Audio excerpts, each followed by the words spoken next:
This video sponsored by SPO digital marketing.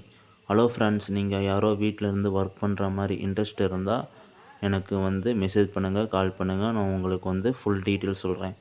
மாதம் ஒரு 10,000லேருந்து 15,000 வரையும் நான் சம்பாதிக்கிறது நான் எப்படின்னு உங்களுக்கு ஃபுல்லாகவே சொல்லித்தரேன். அதை மட்டும் கொஞ்சம் ஃபாலோ பண்ணிங்கன்னா நான் உங்களுக்கு நல்ல இன்கம் எடுக்க வைக்கிறேன். வீட்டில் இருந்து நீங்கள் ஒரு 20K வரையும் ஏர்ன் பண்ணலாம் ஃப்ரெண்ட்ஸ்.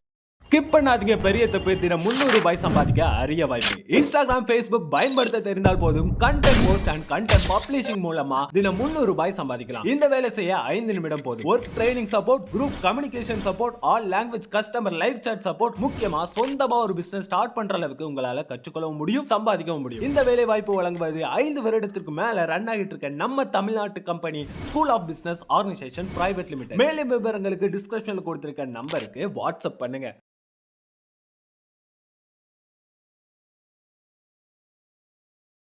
ஹலோ ஃப்ரெண்ட்ஸ், இன்றைக்கி நம்ம என்ன வீடியோ பார்க்குறோன்னா 2024 2025 எஸ்ஐ எக்ஸாமுக்கு கரண்ட் அஃபேர்ஸ் பார்க்குறோம். நான் கொடுக்குற கரண்ட் அஃபேர்ஸ் நல்லா படிச்சுக்கிட்டீங்கன்னா இதில் கொஸ்டின் வரும். தமிழ்நாட்டு கரண்ட் அஃபேர்ஸ் தான் ஃபுல்லாகவே. தமிழ்நாட்டில் இருந்து கொஸ்டின் அதிகமாக வரும், நல்லா படிச்சுக்கோங்க. ஓகே ஃப்ரெண்ட்ஸ், ஆல்ரெடி நம்ம சிக்ஸ்த்தில் நம்ம ஃபஸ்ட்டு டைம் செகண்ட் டைமில் பாதி லெசன் நம்ம கவர் பண்ணியிருக்கோம். அதை பார்க்கலைன்னா நம்ம வீடியோ ஃபுல்லாகவே பார்த்துட்டு இந்த கரண்ட் அஃபேர்ஸ் பாருங்கள், யூஸ்ஃபுல்லாக தான் இருக்கும். இதில் நோட் பண்ணி எழுதி வச்சுக்கோங்க, நம்ம யூஸ்ஃபுல்லாக தான் இருக்கும் ஃப்ரெண்ட்ஸ். தமிழகத்தின் 18வது வனவிலங்கு சரணாலயம் தந்தை பெரியார் வனவிலங்கு சரணாலயம் ஈரோடு மாவட்டத்தில் உள்ளது. தமிழகத்தின் 17வது பறவைகள் சரணாலயம் அஞ்சசாராயன் பறவைகள் சரணாலயம் திருப்பூர். தமிழகத்தின் 5வது யானைகள் காப்பகம் திருநெல்வேலி அகஸ்தியர் மலை.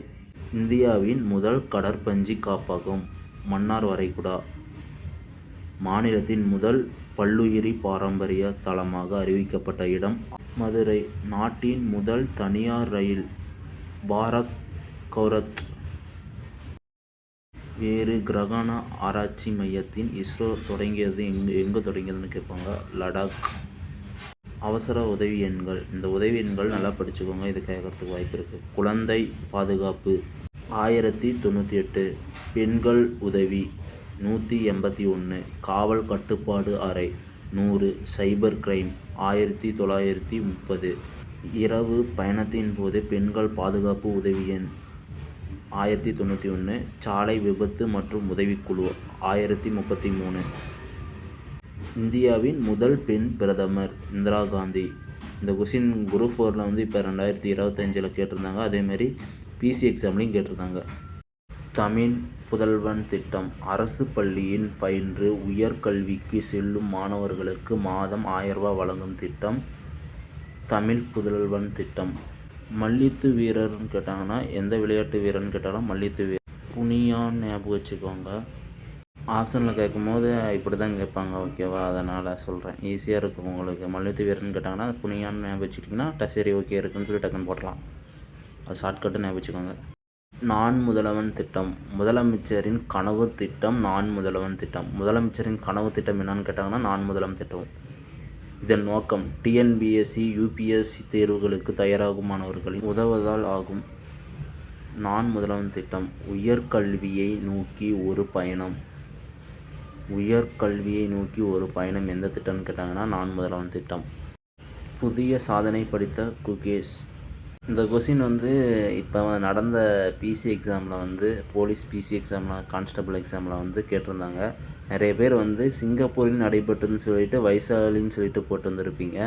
அது பாருங்கள், இப்போ உலகின் செஸ் சாம்பியன் போட்டிச்சிப்பு சிங்கப்பூரில் நடைபெற்றது 18வது சாம்பியன்ஷிப். உலக செஸ் சாம்பியன் போட்டியில் இந்தியா வீரர் குகேஷ் தான் வெற்றி பெற்றார். சிங்கப்பூர்னு வந்தாலே குகேஷ் தான். விஸ்வநாத ஆனந்தை பின்னுக்கு தள்ளிய குகேஷ் தான் சொல்கிறாங்க, ஓகேவா? ஏன்னா மிக இளம் வயதிலேயே செஸ் சாம்பியன்ஷிப்பை வென்றனால அப்படி தான் கீழே சொல்லியிருக்காங்க. இதன் மூலம் விஸ்வநாத ஆனந்துக்கு பின் உலக சாம்பியனான இந்தியா என்ற பெருமையுடன் மிக இள வயதிலே உலக சாம்பியன் பட்டம் என்னும் பெருமை அடைந்தார். வீடியோ பிடிச்சிருந்தால் லைக் பண்ணுங்கள், ஷேர் பண்ணுங்கள். நம்ம சேனலில் இது மாதிரி நடப்பு நிகழ்வுகள் அடுத்த வீடியோவில் வந்துகிட்டே இருக்கும். நடப்பு நிகழ்வு, லெசனு, இம்பார்ட்டண்டான பாயிண்ட்ஸ் எல்லாமே வந்துகிட்டே இருக்கும். ஷேர் பண்ணி லைக் பண்ணி ஷேர் பண்ணுங்கள், சப்ஸ்கிரைப் பண்ணுங்கள்.